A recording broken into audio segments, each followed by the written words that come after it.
Olá, no Balanço 2025, expectativas de 2026, a gente traz agora um balanço completo do ano na produção de soja e milho em Mato Grosso.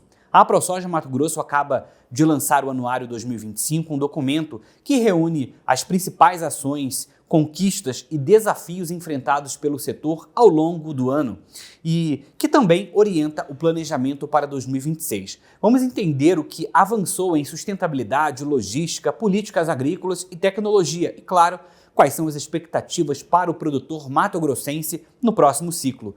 Nosso convidado de hoje para esse bate-papo é o presidente da ProSoja Mato Grosso, Lucas Beber. Lucas, seja muito bem-vindo e obrigado pela participação. Olá, Bruno, um prazer poder conversar com vocês. Ô Lucas, quando a gente olha para 2025, quando a gente principalmente aí para Mato Grosso, um estado importante na produção de grãos, eu queria que você trouxesse assim, qual a avaliação geral da ProSoja, em relação aos desafios, e as principais conquistas para o produtor nesse ano de 2025 aí no estado. Olha, eu acredito que é importante falar das conquistas, principalmente a moratória da soja, acho que foi uma grande vitória do setor. Nós temos aí a medida preventiva do CAD agora, a partir de janeiro, as empresas que aplicarem a moratória da soja serão multadas. Temos também a lei que foi aprovada, no final de 2023, que trata dos incentivos fiscais para empresas que impõem acordos comerciais entre privados superiores à nossa legislação. No caso, a moratória se encaixa, ela foi ajuizada no final de 2024 e agora em 2025 nós vencemos no Supremo, ou seja, a lei é constitucional e a partir de janeiro a moratória foi extinta. As empresas que insistirem perderão seus incentivos fiscais e terão multa aplicada pelo CAD. Isso traz justiça para os produtores que estavam na legalidade aqui no nosso estado e eram tratados como ilegais através da moratória da soja, que é um acordo entre empresas e ONGs, no qual o setor produtivo está fora, e elas se usam de um julgamento de requisitos que elas estabelecem, acusam, julgam e condenam sumariamente esses produtores a não comercializarem. E considerando, que é um grupo econômico que corresponde 95% do mercado comprador, ou seja, é um cartel de compras, é uma grande vitória que tivemos. Então, essa eu acho que foi a maior desse ano. A COP30 também foi algo muito importante, a ProSoja se antecipou, tivemos aí boas consultorias, nós sabemos que a COP é jogada antes de acontecer, lá o show é feito e nós conseguimos frear, junto com a CNA, a Frente Parlamentar da Agropecuária, Instituto Pensar Agro e outras entidades, mas a ProSoja foi aqui primeiro, apontou e levantou esse problema, conseguimos frear também a apresentação do projeto Plano Clima, que penalizaria o setor agropecuário brasileiro a diminuir de forma drástica as emissões, o que é muito controverso, já que a agricultura brasileira é a que mais sequestra no mundo, através da tecnologia do plantio direto, que é motivo de muito orgulho para nós. E, por outro lado, os desafios que temos é a questão do marco temporal das terras indígenas, que ainda não está pacificado, mas teremos avanço, temos certeza que teremos avanço, está tendo desenrolar agora no STF, então temos que ter paciência, aguardar esse julgamento. Tem a questão da safra 2023-24, que foi, perdão, a safra 2023-24, que foi uma safra crítica, na qual nós tivemos falta de chuva, e a queda do preço das commodities, se você olhar há 5 anos atrás, nós estamos com mais de R$ 40 a menos por saca de soja, Então, o poder aqui, de compra do produtor, de cumprir as parcelas de financiamento, diminuiu pelo poder de compra da soja, é algo que o setor está enfrentando.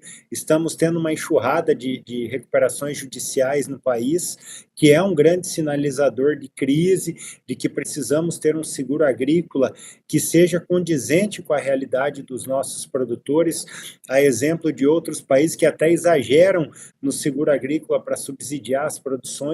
O Brasil precisa de um seguro agrícola decente para os seus produtores, estamos trabalhando nisso. E temos que lembrar também que das 10 maiores empresas que têm recuperação judicial no Brasil, né, essas recuperações não chegam a 15 bilhões e, de fato, apenas 2 empresas do agro estão incluídas nela, e essas empresas aí correspondem a pouco mais de 1 bilhão de recuperação judicial. Não sabemos por que se joga essa conta em cima do setor produtivo. Por outro lado, empresas que negociam diretamente com o produtor entraram em recuperação judicial aí, juntas somadas, passa de mais de 6 bilhões, ou seja, o produtor rural é o maior afetado pelas recuperações judiciais, que as empresas têm esse privilégio e querem tirar do produtor, que muitas vezes precisa dessa recuperação justamente motivado, né, por o não cumprimento, às vezes, de pagamento, de acordos com essas empresas. Então, essa crise que estamos enfrentando agora, competindo com o governo federal por crédito, já que o governo tem gastado acima daquilo que arrecada, tem elevado as taxas de juros, chegando aí a 15% a nossa Selic, e nós temos aí taxas altíssimas de custeio. E quando se fala em renegociação de dívidas, Bruno, que é o que nos assusta, porque hoje uma renegociação, tirando os penduricalhos e outras coisas, fica já com juros de 16%. E o produtor, nesse momento, não está tendo renda de 16% anual. Então, isso acaba nos preocupando, porque a renegociação é inegociável, digamos assim. Então, é um período crítico que o setor vive nesse momento. Promovemos o fórum aqui de renegociação de crédito agrícola aqui, para quem tinha problema, chamamos os bancos, os produtores, discutimos. Os bancos de início se mostraram muito solidários a tratar caso a caso, dialogar para buscar uma melhor negociação com equilíbrio, mas depois, mesmo alguns, não cumpriram com aquilo que haviam acordado com os produtores nesse fórum de crédito agrícola. Então, é uma situação preocupante que o setor vem enfrentando. Quando a gente olha para os números, né, da safra, né, eu queria que você trouxesse um pouquinho para a gente como é que foi 2025. A gente sabe que tivemos aí diversos desafios por questões climáticas, né, falta de chuva, demora para chover, replantio. Isso, de alguma forma, vai reverberar na safra 26. Como é que foram esses desafios aí para os produtores durante esse período de 2025? Então, agora essa planta que foi estabelecida, né, para a atual safra da soja foi desafiadora. Ela, no início, teve um avanço até acima da média dos últimos 5 anos, e depois ela foi perdendo o ritmo, e da metade em diante ela já começou a ficar abaixo da média, e no final estava abaixo, né, era o ritmo de plantio mais baixo dos últimos 5 anos. Então, foi uma das plantios mais longos que Mato Grosso já enfrentou. E nós temos aí a questão também da qualidade das lavouras.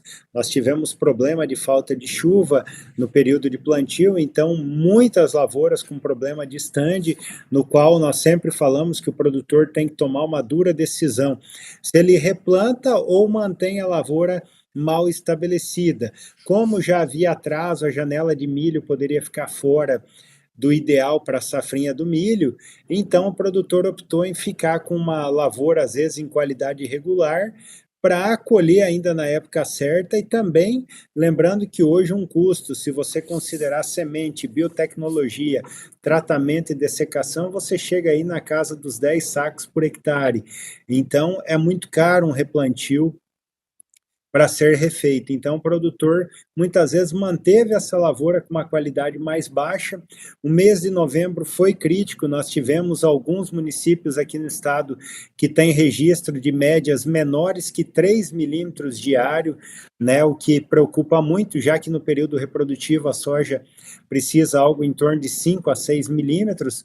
Então, nós tivemos uma média, né, por hectare da safra 24, 25 de 66 sacas por hectare, e esse ano nós esperamos menos de 60 sacas, e se ainda a partir de agora correr tudo bem, nos últimos 10 dias nós tivemos uma melhora, né, nos regimes de chuva, mas ainda não são todas as regiões do estado, nós temos a nossa equipe percorrendo, fazendo o levantamento das lavouras no estado.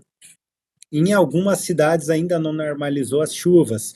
A chegada da mosca branca mais cedo, o que coloca também em risco, né, a produtividade da soja, já que a mosca branca, mesmo quando você faz um controle adequado, muitas vezes ela acaba ainda assim causando prejuízos, por mais que sejam pequenos, e um plantio longo também abre um alerta para a ferrugem asiática, já que as últimas lavouras tendem a ficar mais expostas aos esporos da ferrugem, então nós sempre alertamos o produtor para fazer o dever de casa, fazer as aplicações preventivas. Anos como esse se faz muito terrorismo, vende alarme também, com a intenção de vender fungicidas, mas o produtor que faz as aplicações preventivas, ele deve ficar tranquilo, né, que ele está fazendo aquilo que realmente precisa ser feito. Agora, rapidamente, que a gente já está com um tempo curto, o que vocês esperam para 2026? Qual é a expectativa aí da ProSoja Mato Grosso para 2026? Ainda um ano desafiador, né? Nós temos que lembrar que ainda as commodities continuam baixas, juro alto, ano eleitoral, então oscilação de câmbio, o produtor tem que ficar muito atento aos seus custos, né? Tá de olho no mercado para tentar minimizar as perdas, né? Então é um ano que vai ser um grande divisor de águas, e o produtor tem que estar preparado com o pé no chão. Nós acreditamos que toda crise tem um fim para chegar, né? Talvez 2026 ainda não seja um final.